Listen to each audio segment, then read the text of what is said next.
Right, wake up to Rodney, lovely sunny day. Right, so Pure Gym, let's make sense of it. Pure Gym are probably one of the worst business models for staff retention. It makes sense for them because they don't care. Yeah, their money's made on the membership. So take my gym for example. 3,000 members, on average only 600 members used per week, so it's massively underused. However, you're not getting the wear and tear on the machines, things don't break down as much compared to a gym that, let's say, has 3,000 members but 2,500 members attend. So that's going to have way more maintenance costs than, for example, the gym I go to.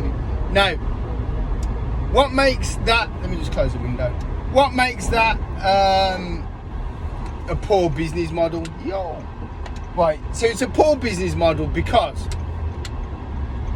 when you start at Pure Gym, yeah, they've already made a decision. Now, this is what I'm saying about the fitness industry. It's a Mickey Mouse industry. It's completely Mickey Mouse. Some people can make millions, others can make nothing. Yeah. And generally, the people who make millions are the people selling products or courses or something like that. And again, they make their money on the subscription. Yeah. Nobody makes money from one-to-one PT. Nobody. So it's like I've said in my book that's coming up. Yeah. I know some brilliant trainers, brilliant, but for them to make any real money that could change their life and not just pay the bills, yeah, they would have to charge £65 an hour. They're already at 40. They're already charging £45 an hour. Yeah. So, and then the people who can pay that amount of money, yeah, are obviously the lifestyle people who can afford that. Now, they've got an issue that they need to subscribe to be able to afford their rent. They've got to be able to cover their rent for the gym. Now, suppose if I was a gym owner now, yeah, I wouldn't charge £600 a month rent. So Pure Gym charge £600 a month. So what I'd say is, don't charge them any rent at all, and in fact, flip it. So if you've got a really good PT, flip it and reward them. So right, I'll give you a profit share, 10% of the profits. Yeah, I give you 5% of, or whatever the percentage is. So if you got four personal trainers, you take 10% of your profit, right, and you divide that 10% of profit between your 4 trainers. Okay. Now, but that percentage is based on how many hours they are in the gym, who they help, classes, whatever. So you're not paying them, yeah, you're giving them an incentive to stay. Does that make sense? You're giving them an incentive to stick around. You're giving them an incentive to go to the gym, to speak to people, to not put on the hard sell for personal training, to not go. Yeah. To not put on the hard sell, to not only turn up for your clients, then go and have to do another job. All the PTs I know do another job. They've got a complete other job.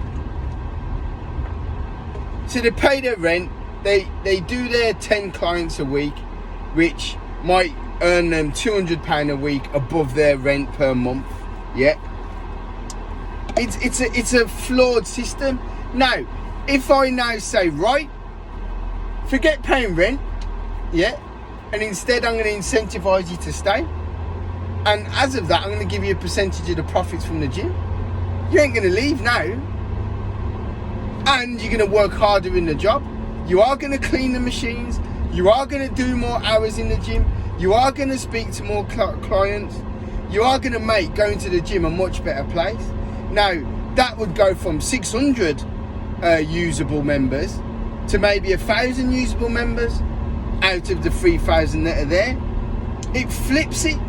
But see, and then there's more money circulating around the gym because more people will have PT because they don't have to put the hard sell on.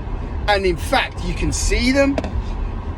You can see them in the gym regularly training or working there or being part of the gym identity, the gym tapestry.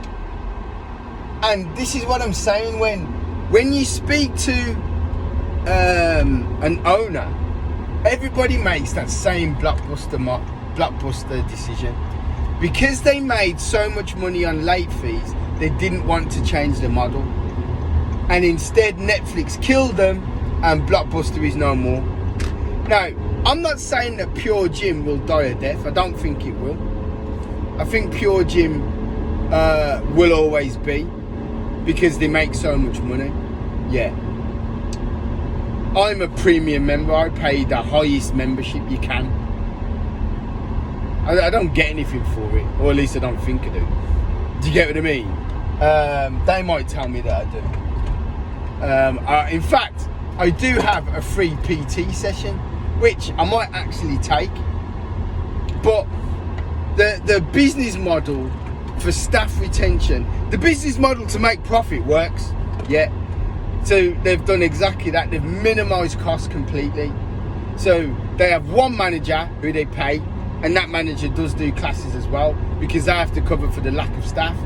They've got an assistant manager who they pay, and that they can also PT, but mainly has to do classes and stuff like that. But has to do gym roles like cleaning and things like that. And the rest of them would be rent-paying personal trainers. Now you would say, well, the gym has made that investment of buying all the equipment and paying the rent and paying the rent on the building. They do all of that, and I'd say so. They were going to do that anyway. It's done. Yeah. No PTs are plugging stuff in that's using any extra electricity or any extra gas or extra water or extra anything like that. So that's a flawed argument. So now turn that personal trainer into an asset. Turn them into an asset instead of seeing them as, right, well, if I get 5 PTs in paying £500 a month, that's £2,500 a month that I'm getting, regardless of whatever they do and how they do it and their life. It's irrelevant to me what they do. So instead of having that kind of deal, say, listen, don't pay me anything, but you got to do 8 to 10 hours on the gym floor per day. Whether that's PTing, do what you want. Yeah. Whether that's it's a colossally hard job, and it doesn't make any sense. Well, the other way of looking at it is that if you charge £30 for a PT session, £5 of it, yeah, so 1/6, goes to the gym. So then it's not like a straight, this is how much you pay, £600 a month. It is linked to how, oh, for goodness sake, it is linked to how much you, work you do. Now that is a better model, not the best model, but a better model. And in fact, I would like that model. That would make more sense. But, someone's broken down. But the current model that they have is atrocious. It really is atrocious. It makes no sense at all in terms of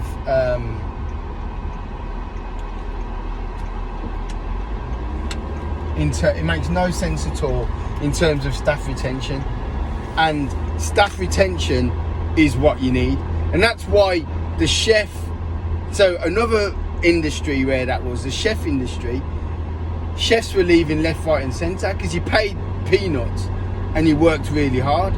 So what they did was started profit sharing with head chefs. So now head chefs are bringing in their own teams, and not only they're bringing in their own teams, they're also